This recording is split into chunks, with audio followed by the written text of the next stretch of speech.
gloire. Seigneur, parle-nous, accepte que ta parole puisse entrer en nous, transformer notre vie dans le nom suprême de Jésus. Amen. Amen. Que Dieu nous bénisse abondamment. Est-ce que nous pouvons acclamer le Seigneur? Nous pouvons acclamer le Père de gloire. Alléluia. Amen. Alléluia. Amen. Ouais, je ne suis pas les disciplines de la chorale. Mais les disciplinés de la chorale m'a signalé en disant qu'aujourd'hui il ne doit pas chanter parce qu'ils sont venus en retard. Alléluia. Amen. Que Dieu nous bénisse. Ça me fait du bien. Pourquoi? Parce que ce n'est pas seulement le pasteur qui doit descendre dans toutes les couches pour donner la discipline. Si un papa descend dans toutes les couches pour donner la discipline, donc le grand frère et les grandes sœurs ne l'aident à rien. Alléluia. Amen. C'est de là où chacun a sa responsabilité selon le niveau et la dimension. Voilà, nous allons prendre nos Bibles. Ceux qui ont peut-être leur agenda, ils peuvent le prendre pour écrire. On va nous aider de lire. Bon, j'aimerais seulement le lire moi-même avec l'interprète en même temps. Je suis dans le livre de Luc chapitre 9, le verset 23 à 27. Luc chapitre 9, verset 23 à 27, nous lisons la parole du Seigneur. Puis il dit à tous, si quelqu'un veut venir après moi, qui renonce à lui-même, qu'il se charge chaque jour de sa croix et qu'il me suive. Car celui qui voudra sauver sa vie la perdra. Mais celui qui la perdra à cause de moi la sauvera. Et que servirait-il à un homme de gagner tout le monde s'il se détruisait ou se perdait lui-même? Car quiconque aura honte de moi et de mes paroles, le Fils de l'homme aura honte de lui quand il viendra dans sa gloire et dans celle du Père et des saints anges. Je vous l'ai dit en vérité, quelques-uns de ceux qui sont ici ne mourront point qu'ils n'aient vu le royaume de Dieu. Parole du Seigneur, et on peut s'asseoir, on peut acclamer pour la parole du Seigneur.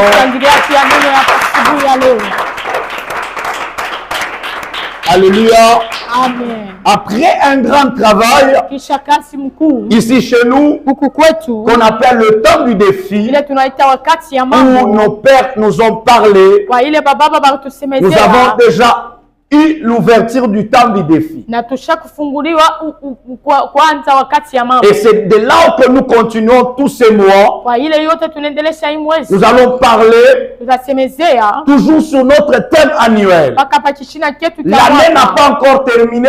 Donc la nourriture est pleinement qui est comme pour nous la provision de cette année. Alléluia. Amen. Le thème de l'année, c'est le salut et ses sacrifices.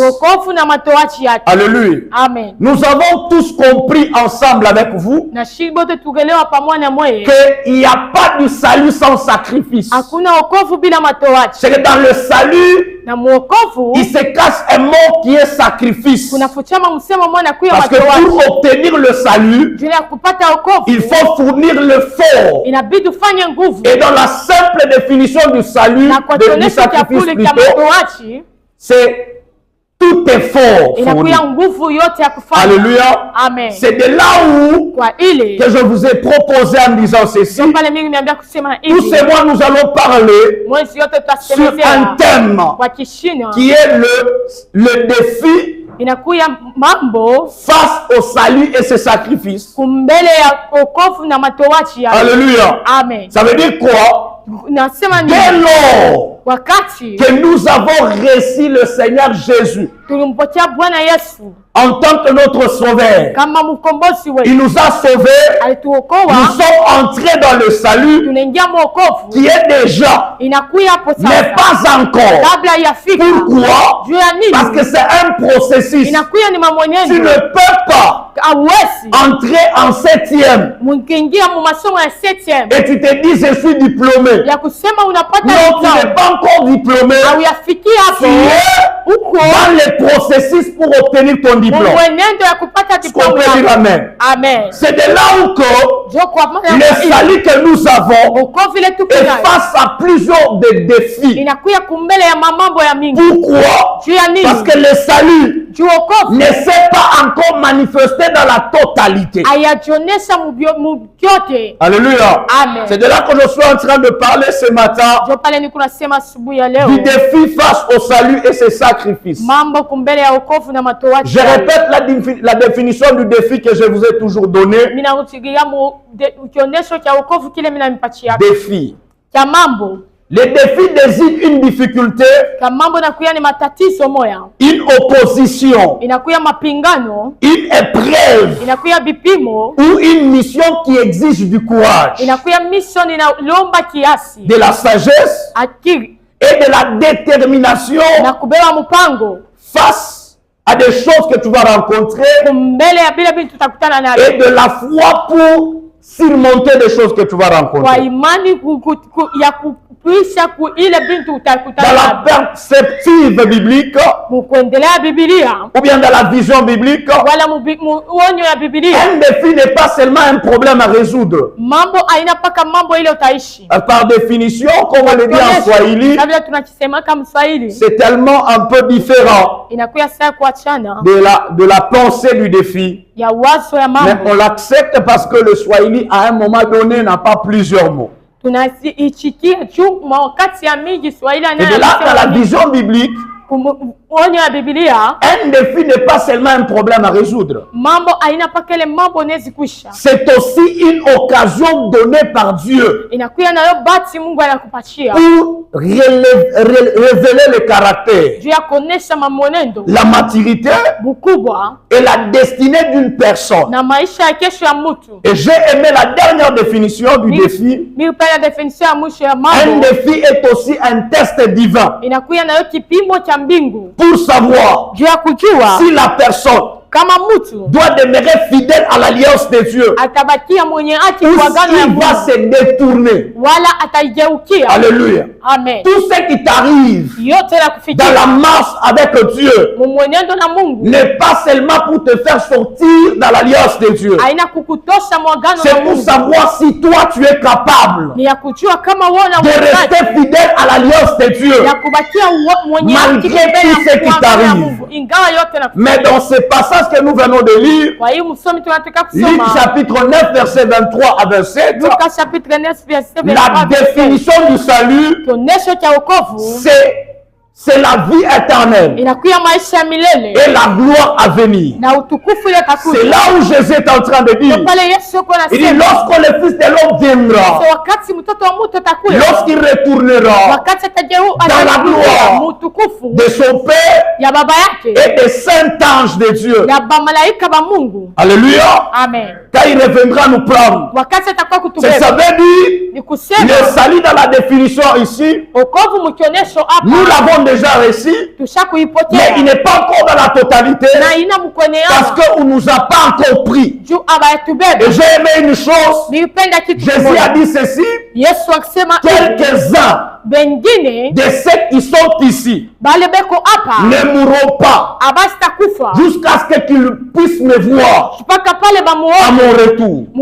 Ça veut dire ceci. Nous pouvons mourir aujourd'hui. La génération qui suit, jusqu'au retour de Jésus, il y aura des gens qui seront là pendant que Jésus retournera. C'est de là où au mont des Oliviers, pendant qu'il montait, il a dit à ses disciples, de la même façon que vous avez vu le Fils de l'homme monter, c'est de la même façon, vous les verrez revenir pour vous prendre.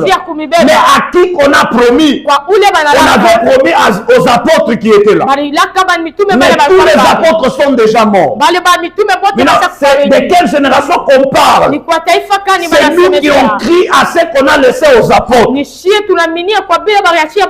qu'on les a laissés, il y a une promesse en disant que quelques-uns de vous ne mourront pas.